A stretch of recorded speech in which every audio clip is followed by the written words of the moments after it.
अध्यात्म ज्ञान की जिज्ञासा का जागृत होना ईश्वर कृपा के बिना नहीं हो सकता। भगवान शिव स्वयं ईश्वर रूप हैं, जिनके अनुग्रह पर ही सूत जी शौनक आदि मुनियों के समक्ष शिव गीता का उपदेश कर रहे हैं। जीवन का चरम उत्कर्ष केवल्य मुक्ति है, जिससे संसार के सभी प्रकार के दुखों का अंत होकर मनुष्य परमानंद को प्राप्त होता है। दुखों से निवृत्ति की यही एकमात्र औषधि है, जिसका वर्णन इस शिव गीता में किया गया है।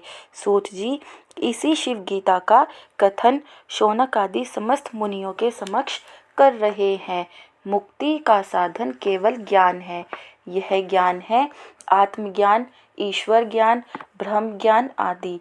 इसी ज्ञान से मनुष्य सृष्टि के संपूर्ण सत्य को जान लेता है तथा मिथ्या का तिरस्कार कर देता है।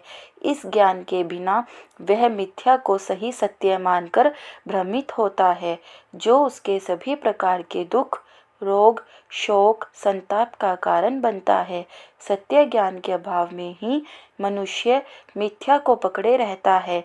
अतः ज्ञानियों ने इसी परम सत्य को जानकर घोषणा की कि ऋते ज्ञानन मुक्ति, ज्ञान के बिना मुक्ति नहीं होती।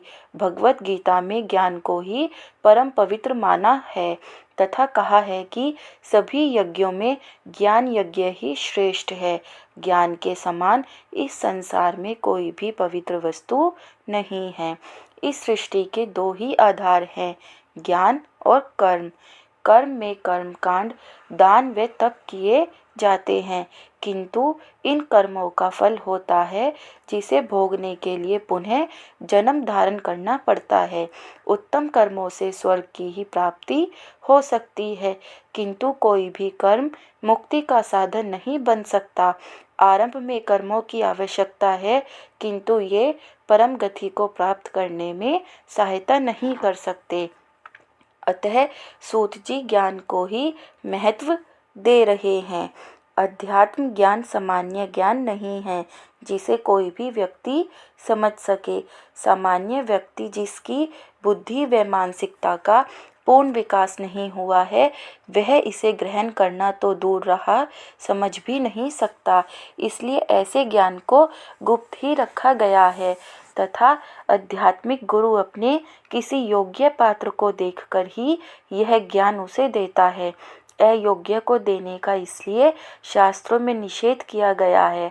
इस शिव गीता का ज्ञान भी उच्च कोटि का ज्ञान है, जिसे सर्वप्रथम भगवान शिव ने रामचंद्र जी को दंडकारण्य में दिया था। इसी का वर्णन सूत जी इन ऋषियों के सामने कर रहे हैं।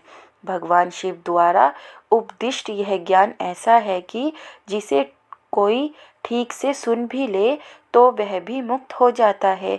उसे अन्य किसी साधना तपस्या की कोई आवश्यकता ही नहीं रहती। यही ज्ञान पूर्व काल में स्कंद जी ने सर्वप्रथम सनत कुमार को दिया था, जो ब्रह्मा के मानस पुत्र थे। इसी ज्ञान से वे मुक्त होकर रहे। ज्ञान की एक परंपरा होती है।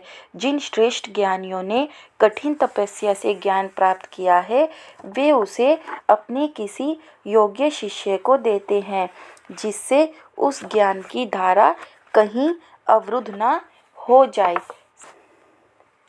सनत कुमार ने इसी ज्ञान को आगे बढ़ाने हेतु उसे बादरायण व्यास जी से कहा। सूत जी कहते हैं कि व्यास बादरायण जी की कृपा से ही मैं उस ज्ञान का वर्णन आप लोगों के सामने कर रहा हूँ। सूत जी कहने लगे कि व्यास जी ने मुझे यह भी कहा कि इस ज्ञान को तुम और किसी को नहीं देना, वरना ये देवता लोग क्षोभित होकर शाप दे देते हैं, क्योंकि देवता लोग इस बात को पसंद नहीं करते। सूत जी कहने लगे कि जब श्री व्यास जी ने मुझे ऐसा कहा तो मैंने उनसे पूछा कि इस ज्ञान के देने से देवतागण क्यों क्षुब्ध होते हैं तथा शाप क्यों देते हैं। इस ज्ञान को देने से देवताओं की क्या हानि होती है, वे क्यों परेशान होते हैं, क्या देवताओं को ज्ञान अच्छा नहीं लगता। सूत जी कहने लगे कि जब मैंने व्यास जी से देवताओं के क्रोधित होने का कारण पूछा, तो व्यास जी कहने लगे कि इसका कारण मैं तुझे बताता हूँ, सुनो। सूत जी कहने लगे कि व्यास जी ने कहा कि ये देवतागण महान भोगी हैं, इनको भोग ना मिलने पर ये क्रोधित होकर शाप भी देते हैं, ये दूसरों से ईर्ष्या भी करते हैं, राग द्वेष सभी इनमें विद्यमान है। समुद्र मंथन से निकला अमृत ये स्वयं पीना चाहते हैं, असुरों से सदा झगड़ते रहते हैं, इनको भोग सामग्री गृहस्थों से ही मिलती है जो नित्य अग्निहोत्र करते हैं, इनका सूक्ष्म भाग ये ग्रहण कर तृप्त होते हैं, जिससे ये उनकी मनोकामना पूरी करते हैं। ये गृहस्थ ही इनकी कामधेनु हैं जो इनको नित्य भोग प्रदान करते हैं। यदि ये गृहस्थ यज्ञ कर्म को छोड़कर मुक्ति का मार्ग ग्रहण कर लें तो इनको भोग मिलना ही बंद हो जाएंगे, जिससे ये कुपित होकर उनको शाप देते हैं। विशेष पर्वों में गृहस्थ यज्ञ किया करते हैं जिनमें सभी प्रकार के भक्ष्य भोज्य तथा पान किए जाने वाले पदार्थों की अग्नि में आहुति देते हैं। इन पदार्थों का सूक्ष्म रूप ये देवगण स्वर्ग में स्वीकार करते हैं, जिससे वे तृप्त होते हैं। यदि ये गृहस्थी यज्ञ ना करे तो ये देवता अतृप्त रहकर उन्हें शाप देते हैं तथा कई प्रकार से उनको दुख देते रहते हैं। देवताओं को स्वर्ग में जो भी भोग सामग्री प्राप्त होती है वह सब गृहस्थों द्वारा किए गए यज्ञ आदि से ही प्राप्त होती है। यदि गृहस्थ यज्ञ आदि कर्म ना करें तो ये देवगण असंतुष्ट होकर गृहस्थों को दुख देते हैं। जिस प्रकार किसी गृहस्थ को कोई दुही हुई गाय दे तो उसको उससे कोई लाभ नहीं होता, इसी प्रकार यज्ञ द्वारा जो देवताओं को तृप्त नहीं करता, इससे देवता लोग भी दुखी होते हैं। गृहस्थी लोग जो यज्ञ आदि कर्म करते हैं वे फल की इच्छा से ही करते हैं कि इससे देवता लोग प्रसन्न होकर उनको इच्छित फल देंगे, किंतु ज्ञानी जन जिनको आत्मज्ञान हो गया है वे फल की कामना से कोई कार्य नहीं करते, वे फलेच्छा रहित व कामना रहित कर्म ही करते हैं। इससे देवगण अप्रसन्न रहते हैं तथा वे भार्या पुत्र आदि में प्रवेश करके घर में अशांति ही पैदा करते रहते हैं। देवगण भी भोग ही पसंद करते हैं जो उन्हें गृहस्थों से ही प्राप्त होता है। ज्ञानी जनों से उन्हें भोग प्राप्त नहीं होते, इसलिए वे उन्हें सताते रहते हैं। ज्ञान प्राप्ति के बाद वे यज्ञ आदि कर्मों का त्याग कर देते हैं। जो ज्ञान मार्ग पर चलते हैं वे किसी देवी देवता भूत प्रेत आदि की उपासना न करके केवल आत्मा की तथा ईश्वर की ही उपासना करते हैं। यह उपासना बिना किसी भौतिक वस्तु की कामना के ही की जाती है, किंतु अज्ञानी जन केवल भौतिक सुखों की ही कामना करने के कारण देवताओं को भजते हैं। ऐसे अज्ञानी जनों की शिव में भक्ति नहीं होती, जिससे उनको शिव का प्रसाद नहीं मिलता, उनकी कृपा प्राप्त नहीं होती। शिव की कृपा प्राप्त करने के लिए निष्काम भक्ति आवश्यक है। भगवान शिव स्वयं ईश्वर है, वे ही निराकार ब्रह्मा के सगुण रूप हैं। धर्मों में जिस ईश्वर की बात कही गई है वे ही भगवान शिव हैं। सभी देवगण उन्हीं की विभिन्न विभूतियां हैं। ये देवगण उसी शिव के अधीन रहकर मनुष्यों की कामनाओं की पूर्ति तो कर सकते हैं, किंतु वे ईश्वर की प्राप्ति नहीं करा सकते। जो मनुष्य उस शिव के विषय में थोड़ा बहुत जानता भी है, किंतु उसकी वासना भोगों में ही सीमित रहती है, जिससे उसे ईश्वर प्राप्ति नहीं हो सकती। भोगों की वासना तीव्र होने से उसकी ज्ञान प्राप्ति की साधना मध्य में ही खंडित हो जाती है, अथवा किसी को उसका ज्ञान हो भी गया तो उसमें उसकी श्रद्धा नहीं होती, जिससे उस ज्ञान का उचित फल नहीं मिलता, अर्थात उसकी मुक्ति नहीं हो सकती। मुक्ति ज्ञान से ही होती है, यह कर्म से प्राप्त नहीं होती। जो ज्ञान की उपासना छोड़कर देवताओं को प्रसन्न करके केवल भोग प्राप्ति की ही इच्छा करते हैं, उनकी कभी मुक्ति नहीं हो सकती। इसलिए जो इन देवताओं की पूजा छोड़कर केवल मुक्ति के लिए ज्ञान की साधना करते हैं, उनसे ये देवगण रुष्ट होते हैं। क्योंकि उनको भोग मिलना बंद हो जाते हैं। वे विघ्न पैदा कर उस साधना को भंग करने का प्रयास करते हैं। इसके लिए ऋषिगण सूत जी से पूछते हैं कि यदि ये देवता विघ्न डालते हैं तो फिर मनुष्य की मुक्ति किस पराक्रम से होती है, स्वयं के पुरुषार्थ से अथवा ईश्वर की कृपा से? कृपया करके बताइए। ऋषिगण सूत जी से फिर मुक्ति का उपाय पूछते हैं कि फिर मुक्ति का कोई उपाय है अथवा नहीं, क्योंकि देवताओं से लड़कर उन पर विजय पाना तो अति कठिन है। मनुष्य अनेक पशु योनियों से गुजरकर मनुष्य योनि में जन्म लेता है, जिससे उसमें पशु तुल्य संस्कार ही रहते हैं। वह आहार, निद्रा, भय और मैथुन को ही जीवन का सर्वस्व मानकर जीता है। किंतु ज्यों ज्यों उसकी चेतना का विकास होता जाता है, उसके मन और बुद्धि का विकास होता जाता है। वह इन तुच्छ भोगों को त्याग कर उच्च भोग की कामना करने लगता है। वह स्वर्ग सुख की कामना करता हुआ यह कर्म करने लगता है। इससे भी जब उसे संतुष्टि नहीं होती तो वह इनकी भी उपेक्षा कर ईश्वर प्राप्ति की ओर बढ़ता है। इसमें उसको करोड़ों जन्म लग जाते हैं।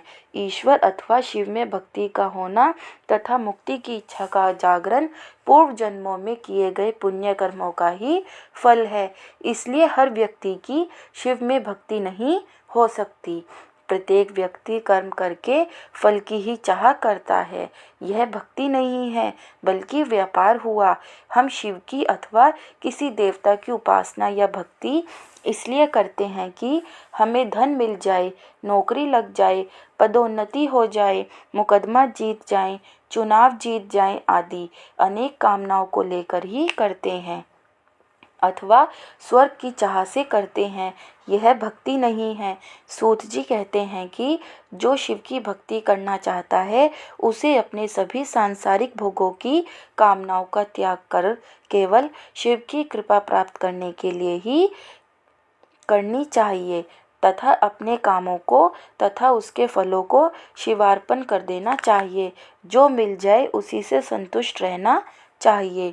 जब किसी मालिक की किसी पर कृपा हो जाती है तो फिर नौकरों की क्या हिम्मत हो सकती है कि वे उसके कार्य में विघ्न डालें। शिव की भक्ति से जब स्वयं भगवान शिव उस पर कृपा करने लगते हैं तो देवगण भयभीत होकर भाग जाते हैं। फिर उनकी हिम्मत विघ्न डालने की नहीं हो सकती। वे भी शिव से भयभीत रहते हैं कि वे हमारा अकल्याण न कर दें। केवल भक्ति ही मुक्ति का साधन नहीं है। मुक्ति का साधन तो केवल ज्ञान ही है, किंतु भक्ति से मनुष्य उस शिव तत्व के चरित्र व उसके कार्यों का श्रवण करता है। इस श्रवण से उसे शिव की विभूतियों का ज्ञान होता है। इसी ज्ञान से वह शिव तत्व का अनुभव करता है। यह अनुभव ही उसकी मुक्ति का हेतु है। जब तक शिव तत्व की अनुभूति नहीं हो जाती तब तक मुक्ति असंभव है। मनुष्य का मन बड़ा स्वार्थी है। उसकी परमार्थ में कोई रुचि नहीं होती। अपनी ही स्वार्थ पूर्ति के कारण वह सदा भोगों की ही कामना करता रहता है, जिससे उसे क्षणिक सुख तो मिल जाता है किंतु शाश्वत आनंद से वह वंचित ही रहता है। किंतु जिसकी शिव में दृढ़ भक्ति हो जाती है तो वह मन की इन क्षुद्र वासनाओं से मुक्त हो जाता है।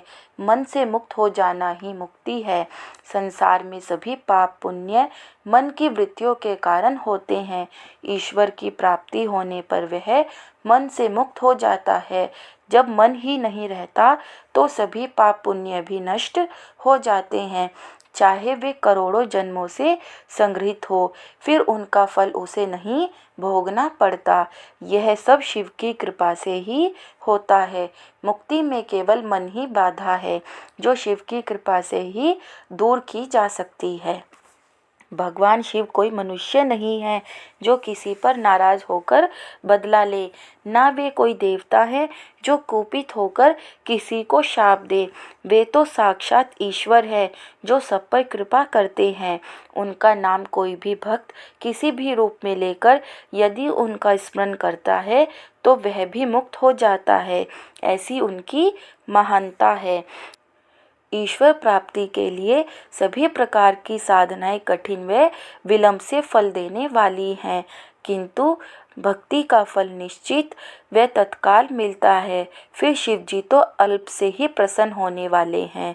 इसलिए इस प्रकार भक्ति को अपनाकर जो संसार बंधन से ना छूटना चाहे तो ऐसा व्यक्ति मूर्ख ही माना जाएगा।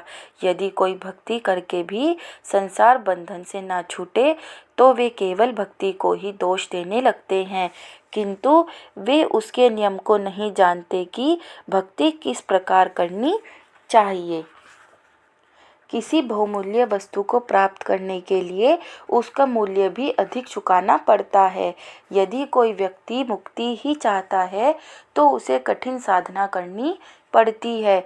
यदि यह ना हो सके तो शिव जी पर नित्य प्रति जलाभिषेक ही करें, अथवा उन्हें नित्य प्रति नमस्कार ही करें, अथवा उनकी प्रदक्षिणा ही करें, अथवा मन में शिव जी का ध्यान ही करें, तो भी शिव जी प्रसन्न होकर उनकी श्रद्धा के अनुसार मनोवांछित फल अवश्य देते हैं। किसी भी प्रकार से भक्ति का सुफल अवश्य मिलता है। भगवान शिव ऐसे दयालु हैं कि वे थोड़े में ही प्रसन्न होने वाले हैं। यदि कोई चलते फिरते उठते बैठते भी उनका स्मरण करता है तो उनको भी अभीष्ट पदार्थों की प्राप्ति होती है। शिव जी को किसी मूल्यवान सामग्री की कोई अपेक्षा नहीं रहती। वे वनों में भी जो वस्तु उपलब्ध है, जैसे चंदन, बेल, काष्ठ अथवा वनों में उत्पन्न होने वाले फल, उनको अधिक प्रिय हैं। जो मनुष्य इनसे भी उनकी सेवा करते हैं वे उसे सभी कुछ देने में समर्थ हैं, क्योंकि उनके लिए त्रिलोकी में कोई भी वस्तु दुर्लभ नहीं है।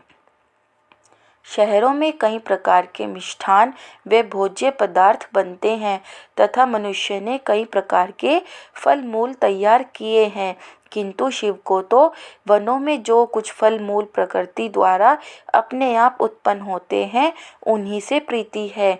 इसलिए सामान्य मनुष्य भी बिना किसी व्यय से इनके द्वारा शिव जी की पूजा कर सके। इसी कारण के हर वर्ग के लिए पूजन बन गए।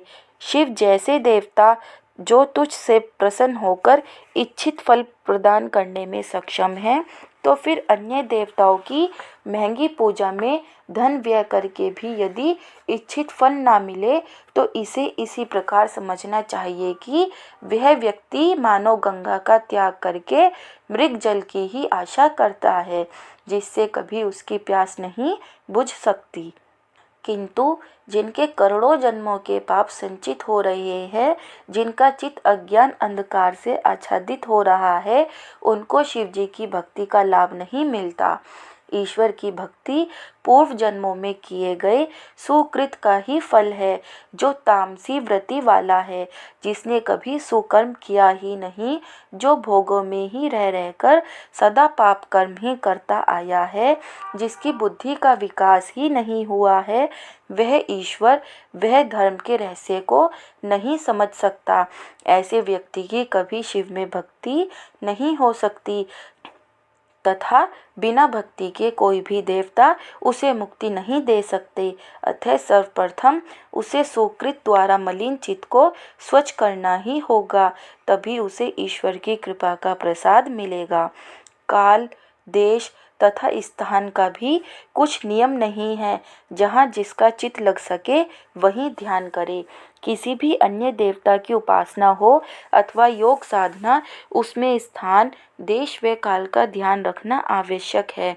जैसे मंदिर हो, गुफा हो, एकांत स्थान हो, बैठने के लिए मृग चर्म हो, प्रातः काल हो, ब्रह्म मुहूर्त हो, पवित्र स्थल हो, गंगा तट हो, नवरात्रि का समय हो आदि अनेक बातों का ध्यान रखकर ध्यान तथा उपासना की जाती है, तभी वह सफल होती है।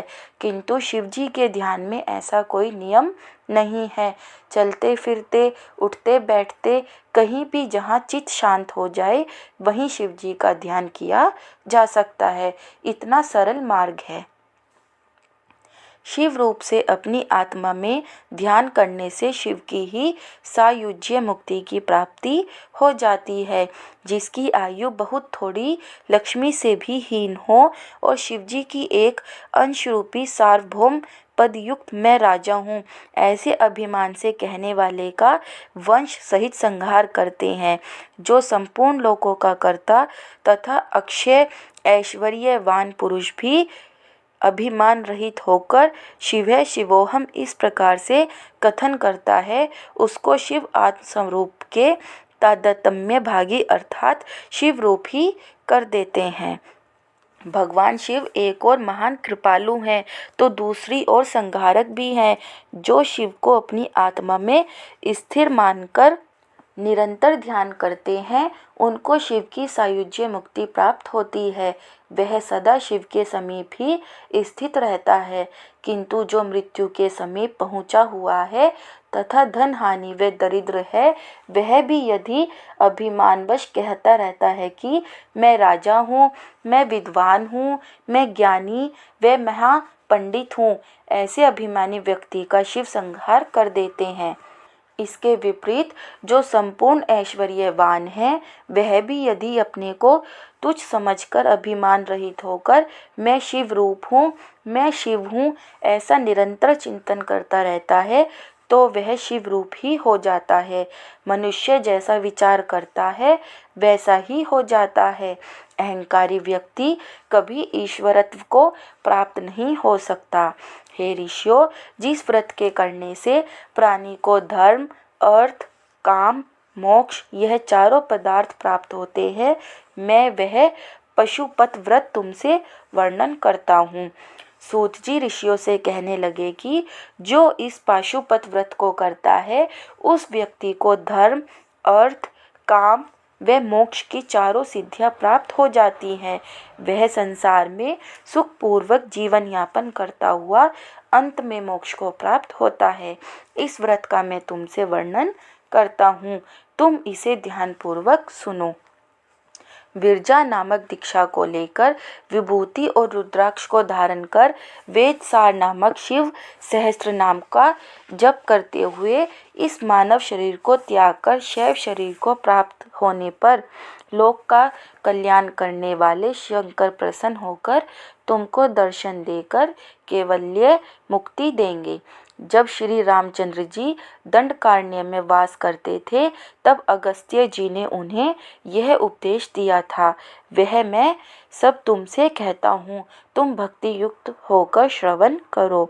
सूत जी ऋषियों से कहने लगे कि जो व्यक्ति भगवान शिव की विरजा दीक्षा लेकर पशुपत व्रत को धारण करता है तथा भस्म और रुद्राक्ष धारण कर शिव सहस्त्र नाम का विधि विधान से जप करता है, उस पर भगवान शिव प्रसन्न होकर उनको दर्शन देते हैं, जिससे वह कैवल्य मुक्ति को प्राप्त होता है। वह फिर संसार में लौटकर नहीं आता। इस मंत्र की साधना सर्वप्रथम अगस्त्य ऋषि ने रामचंद्र जी को उस समय दी जब वे सीता को रावण द्वारा हरण किए जाने पर दंडकारण्य में निवास कर उसके वियोग से दुखी थे। अगस्त्य जी द्वारा दिया गया वही उपदेश मैं तुम लोगों को कहता हूँ, इसे सुनो।